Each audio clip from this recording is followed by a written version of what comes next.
Hello and welcome to Eye on Port. It is proudly brought to you by the Ghana Revenue Authority, the Ghana Ports and Harbours Authority, Goil Company Limited and Serene Insurance Company Limited. The Business and Financial Times is a proud media partner for this program. Now this week, folks, we're going to continue our conversation on the ban on importation of cars that have been described by the law as salvaged and also do not have clean title into this country.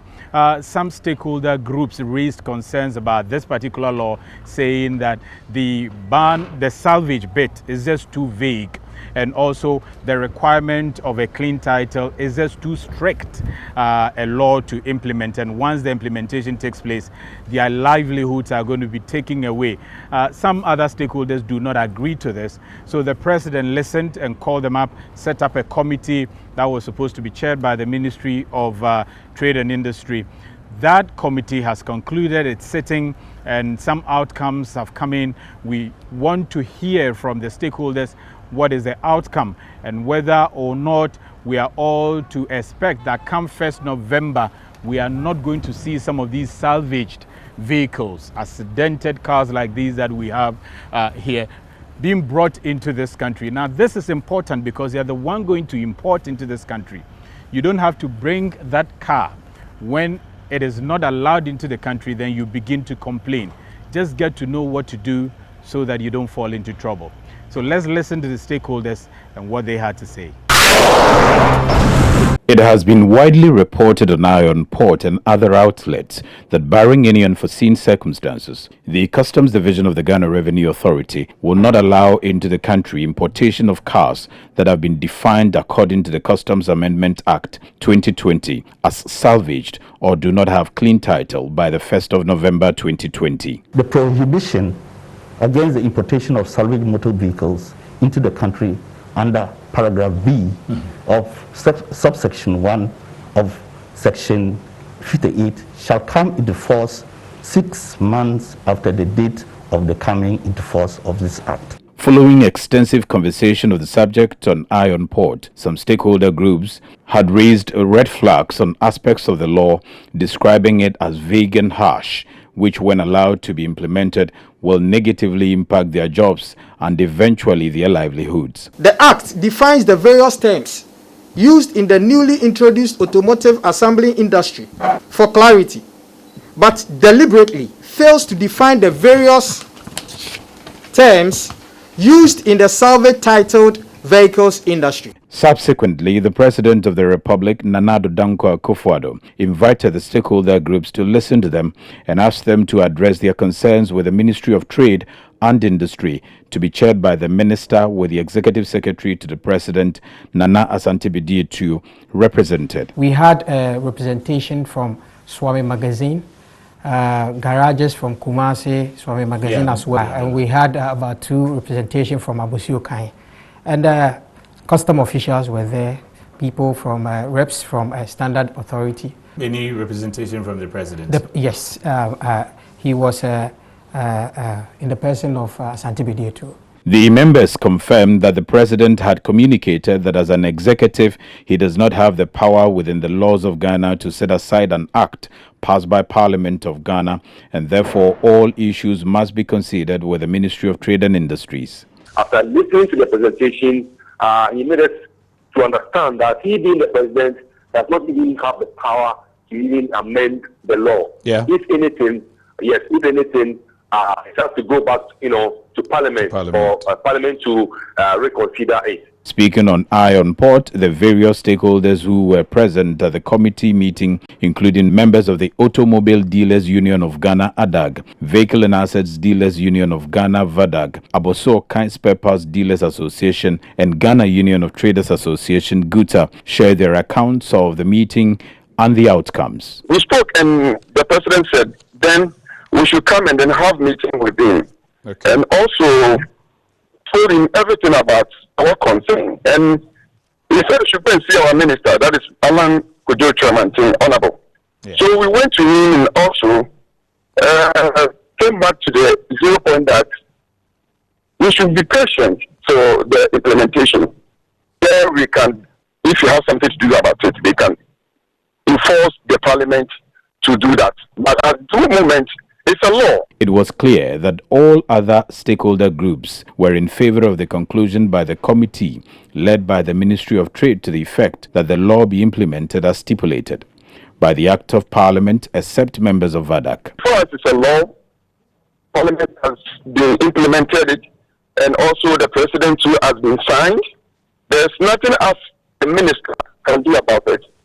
So the only thing is that it's a law, but it's not implemented. So if the implementation started, and we thought there's any challenge which is bothering our business, it's the same.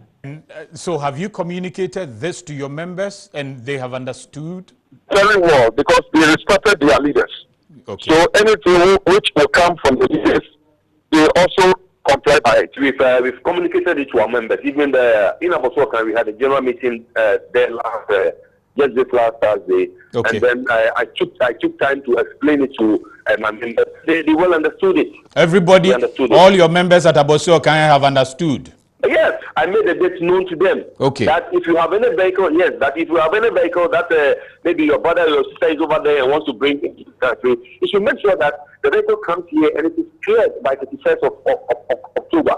Otherwise, when it's 1st of November, I'm sure the vehicle will be complete. As a matter of fact, after the meeting, it came to a conclusion that the preconceived agreement or conclusion, which was earlier on, stated to us that there's nothing they can do about the law until it is implemented and then later it is amended. And so that is the preconceived decision that we think came to bear after us. And mind you, it was this same decision which the ministry took after our subsequent meetings with them consistently. However, members of the Vehicle and Assets Dealers Union of Ghana, VADAC, insisted on their earlier position that the definition of salvage remains vague and the requirement of clean title is extremely strict. And at the end of the day, it was majority against minority. So your association was the only one who had issues? That is the idea which was created. But why is that? However, why should while it be speaking only to you? him, Because while they also speaking deal to him, in the same kind of business. That is the issue here. So why are you the only one with a problem with It's this? either they have a source of livelihood or they have been promised another source of livelihood should this implementation come off.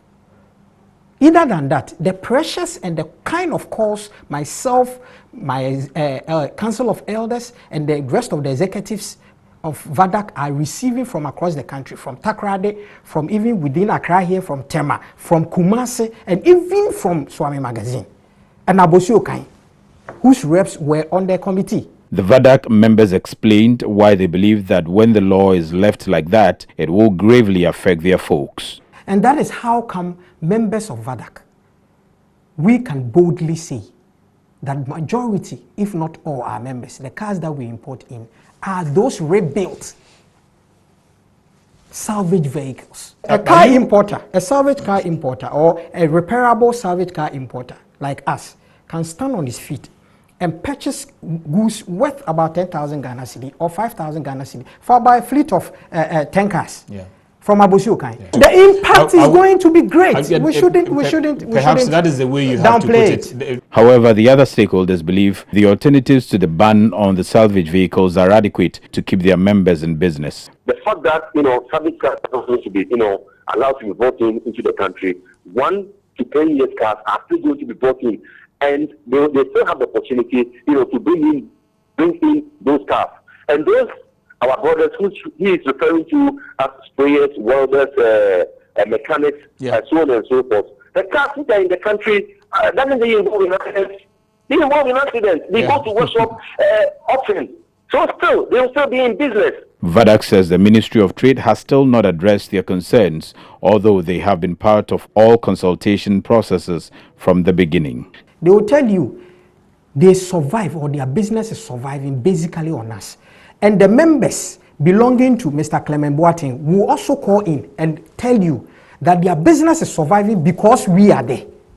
Because you bring the damaged yes, vehicles. the damaged vehicles, that needs to be repaired. In coming out with this policy, the local content was also taken into consideration. The local content, takes about, I think, 65 to 70%.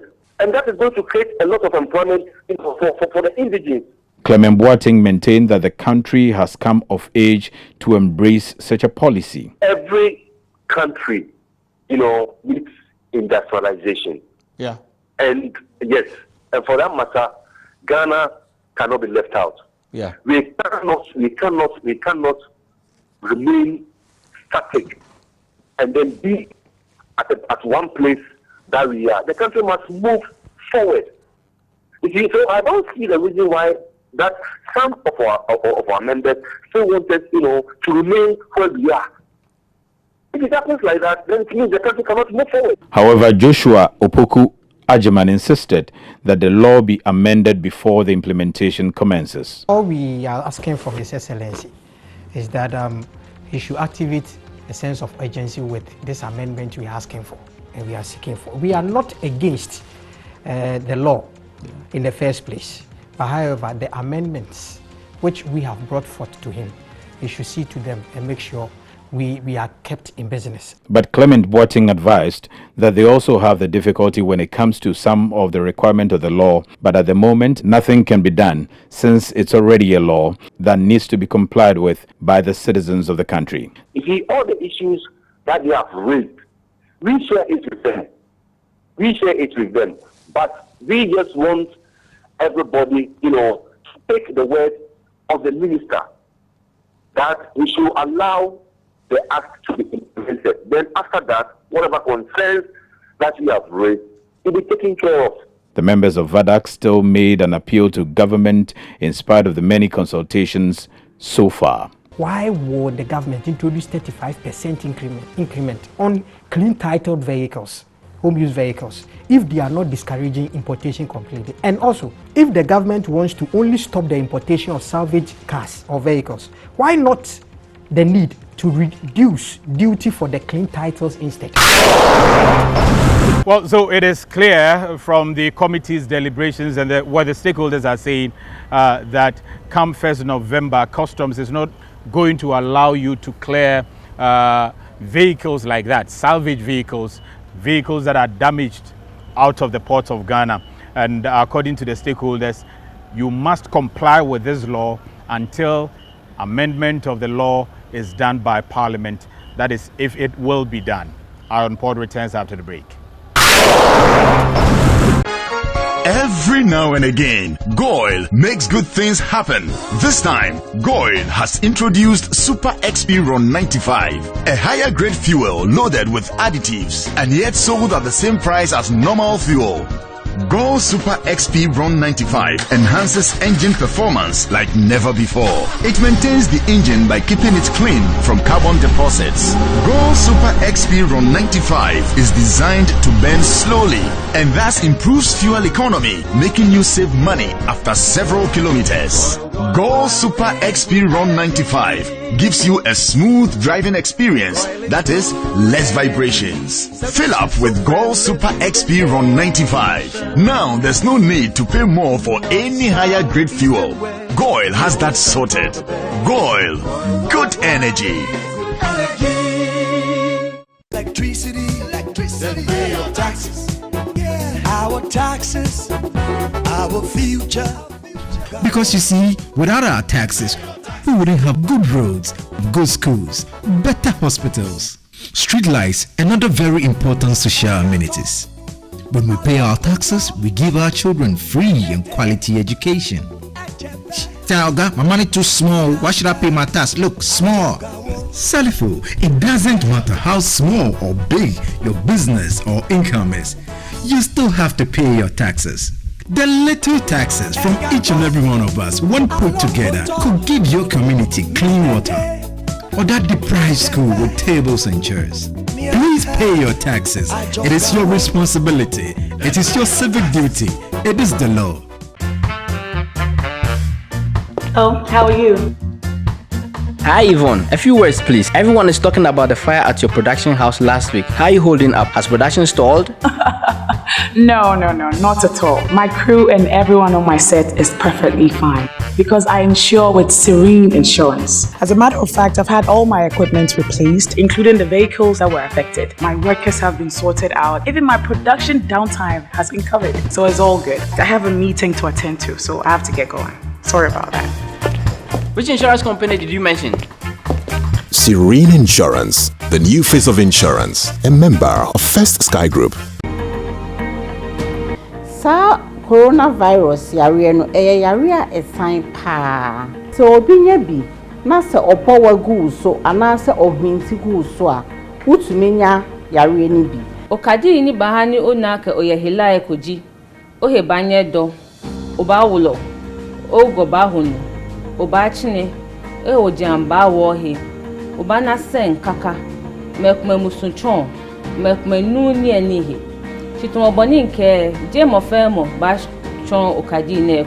Coronavirus infection, the symptoms can range from mild, one of it being asymptomatic.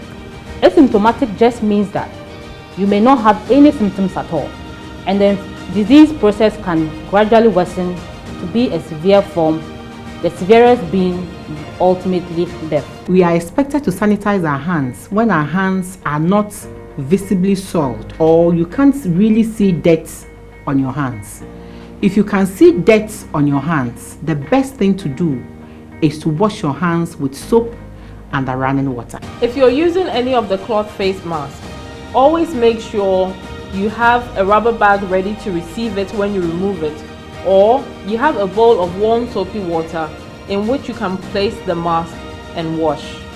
Wash your mask, dry in the hot sun for at least 5 hours, and apply heat by way of ironing. Utiliser les ports de Tema et de Takoradi, c'est avoir un traitement rapide et sécurisé de vos marchandises diverses en conteneurs, en sac ou en vrac, ainsi que tous vos véhicules en transit. Le Ghana a construit un parking bien pavé pour tous les véhicules en transit. Une nouvelle gare frigorifique pour le stockage de la marchandise congelée en transit. Avec un nouveau centre de traitement de données construit et la mise en œuvre efficace d'un guichet unique national qui permet aux données d'être accessibles par tous les intervenants, le traitement des dossiers dans les ports du Ghana est maintenant efficace et plus efficient. Utiliser les ports du Ghana, c'est profiter des systèmes de portes électroniques et d'exploitation des terminaux ainsi que de la réservation des navires en ligne, entraînant ainsi un parc de camions fiable pour un acheminement de vos marchandises dans les brefs délais avec un suivi satellitaire jusqu'à nos frontières. Les femmes, à vous les honneurs. Les ports de Tema et de Takoradi célèbrent la femme. Que les bienfaits de cette célébration apportent plus de bénédictions. Welcome back from the break. You're still watching Eye on Port, and next up, international port news.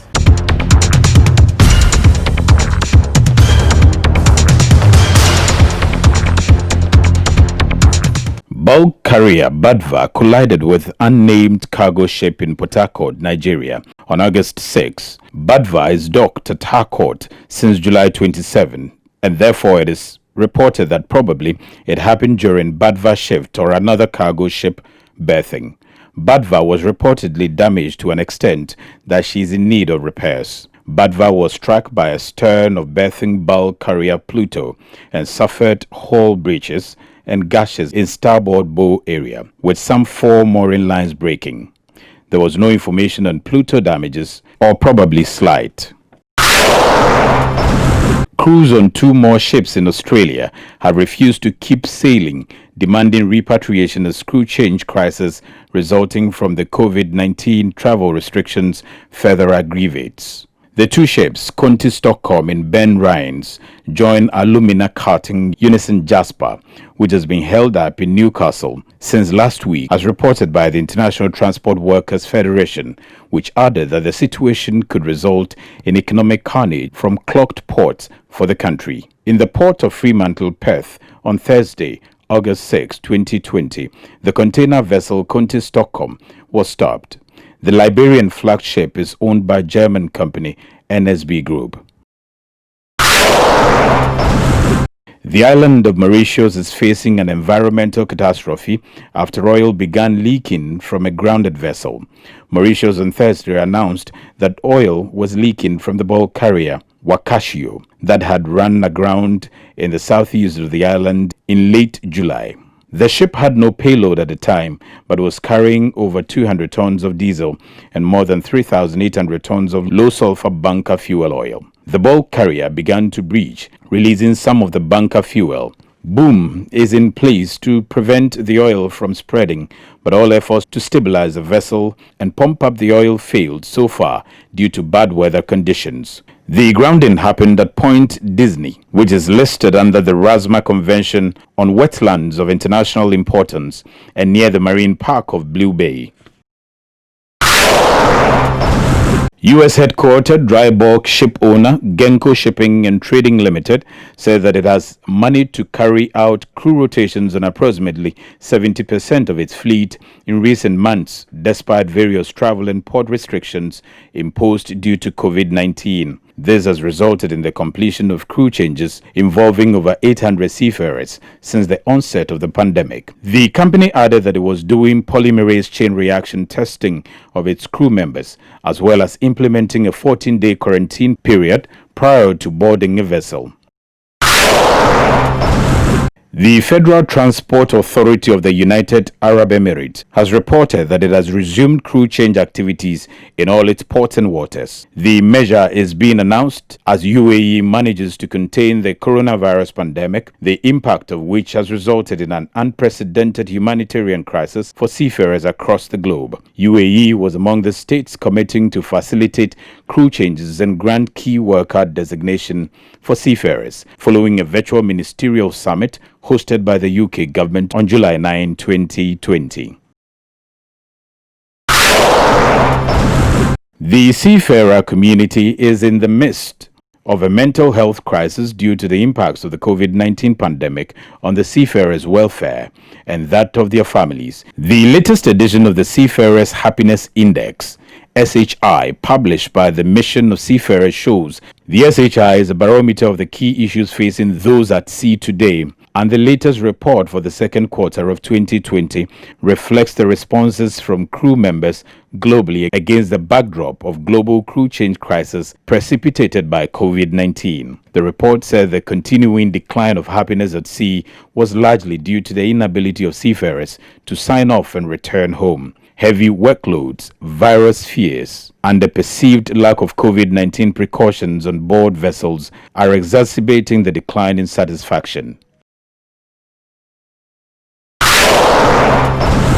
Now, schedules of the vessels that are bringing in your goods, those that are seated at the anchorage, those at the ports, those expected in the coming week, plus the Bank of Ghana exchange rate are all coming up next on your screens.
Well, as always, we encourage you to share your comments and thoughts with us as far as doing business around the port is concerned and some of the subjects that are treated on this particular platform is concerned. Some of you have already sent yours through. Here are they. McLean from Teshin says, I'll be very happy for us to stop buying accident cars from abroad. For example, cars that don't have airbags inside them. It is about time we avoid these cars. Moses from Abosuokan says, I want to inform you that if the government goes ahead to implement this law, the second-hand dealer will fix the salvage vehicles abroad and export them to Ghana. And at the end of the day, car parts dealers and welders are not going to get jobs to do. This one says, I strongly don't agree to the blanket use of the term salvaged. I just imported a 2017 Mercedes-Benz with a slight dent on the driver's side fender, and this is termed as salvage because of the dent. Even the fender was worked on and restored without replacement. So such a car had less than 9,000 miles on it, which I would choose on any day compared to its range of brand new Toyota. How can the law prevent such car from being imported?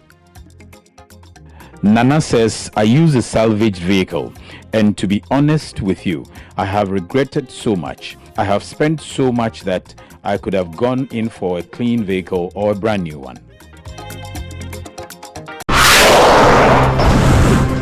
And that's it for this week's episode of Eye on Port. I hope that I've been able to bring the activities of the port closer to you and some of the things that you need to know as far as doing business here is concerned, including not bringing in any salvage vehicle from the 1st of November, otherwise it will be seized. Thanks for watching, and also thanks a lot to the entire crew who make the program possible, particularly the executive producers of the program, Mrs. A.C. Sudobeg and Mrs. Esther J.B. Donko. Robert Nyantechi is behind the camera. Joe Apia produced the program, and also ably supported by Frank Gomelesio. Beku William Kena is always behind supporting this program. See you next week.